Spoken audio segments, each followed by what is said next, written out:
The problems facing the Rutherford model of the atom had their source in the demands imposed by classical electromagnetic theory.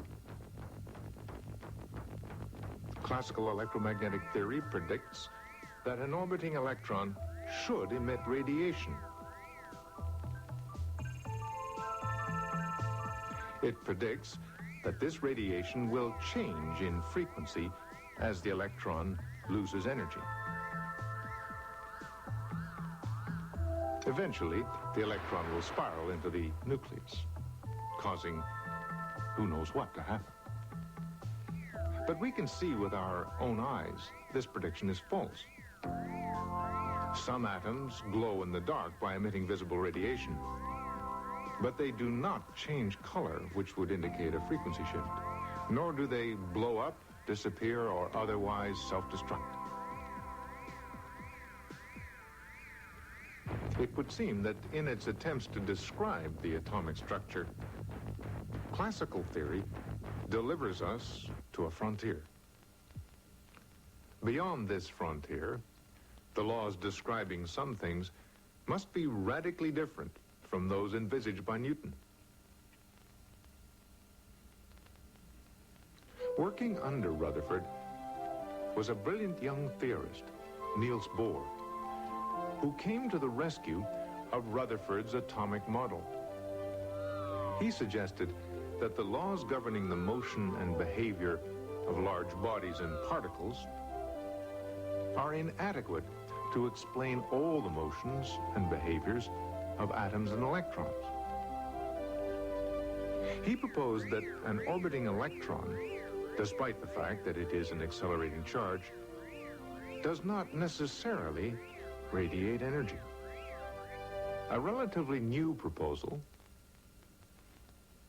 put forward by Max Planck, who in the late 19th century had held the Berlin Chair of Theoretical Physics, provided Niels Bohr with his starting point.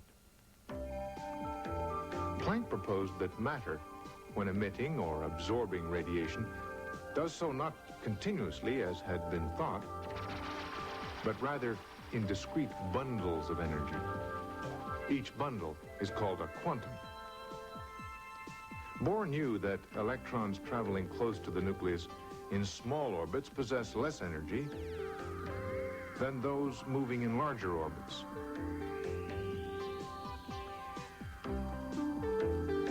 This is because an electron near the nucleus is attracted more strongly by the nucleus than one that is further away.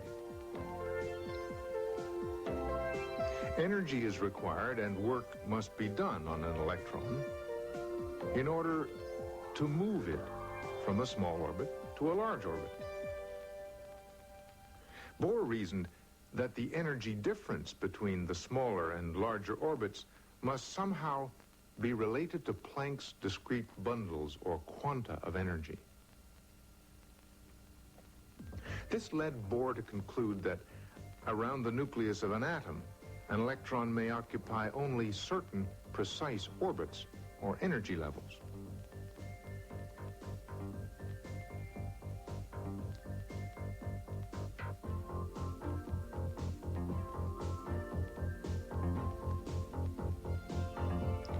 Bohr predicted that for the hydrogen atom, the radius of those allowable orbits was given by an equation directly related to the orbit number.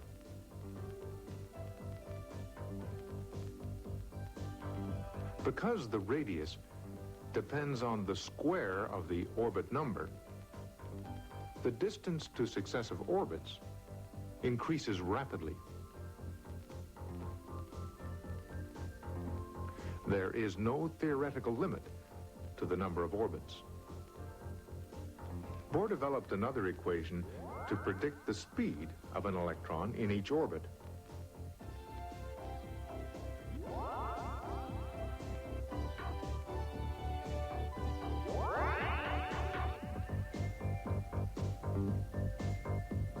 Most important, Bohr found a way of calculating the energy of the electron in each orbit.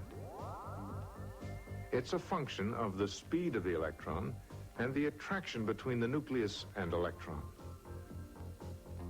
which, as Coulomb's law describes, depends on the square of the distance between them. Using this formula, Bohr predicted the energy levels for each of the allowable orbits in the hydrogen atom.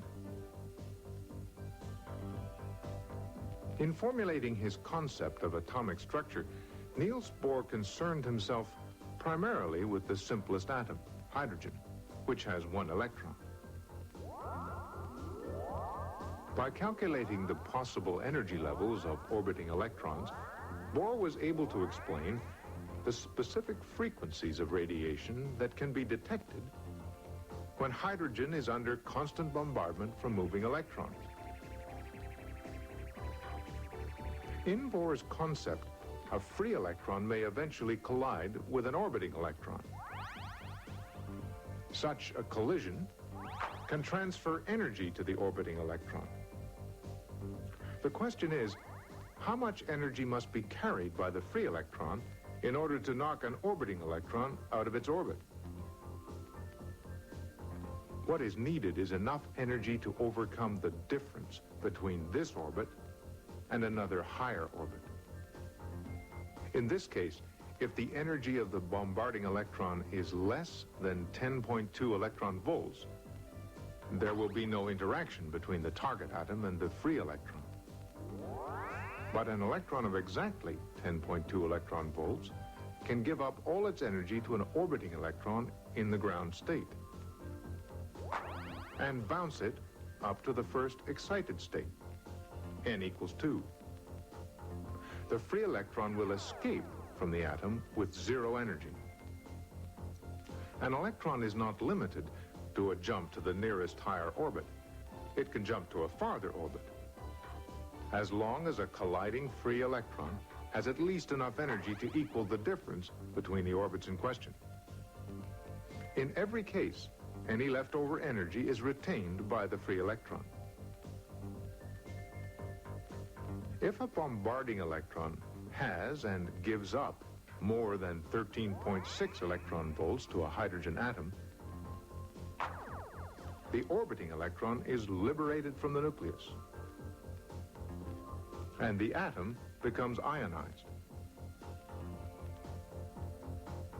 The energy difference between orbits is the key to explaining the hydrogen spectrum, because electrons quickly return to closer orbits.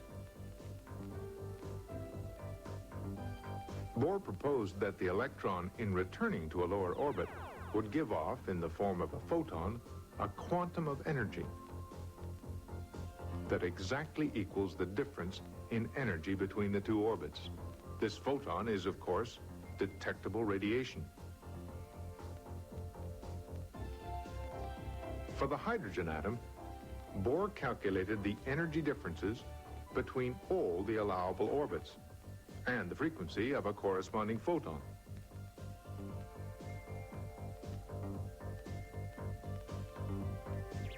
Just how well did Bohr's model predict the hydrogen spectrum? We'll find that out in the next program. The model was certainly good enough to be a passport for the atom to enter into the world of modern quantum physics.